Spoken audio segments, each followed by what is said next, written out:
संदीप देशपांडे यांच्याकडून आशिष शेलार यांचा झोलर असा उल्लेख करण्यात आलेला आहे।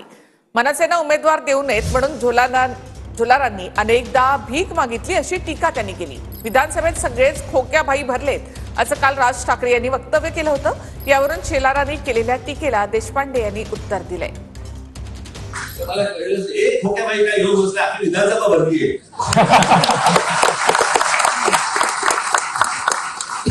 खोक्याभाई भरले दाखवते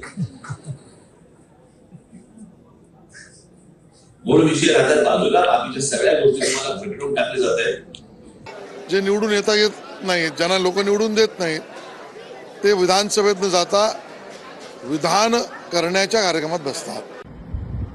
काल भारतीय जनता पक्षाचे एक नेते झोलार हे सन्माननीय राजसाहेबांबद्दल काहीतरी बरळत होते। मला त्यांना हा प्रश्न विचारायचा आहे की स्वतः निवडून यावं म्हणून किती वेळेला भीक मागायला तुम्ही शिवतीर्थावर आला?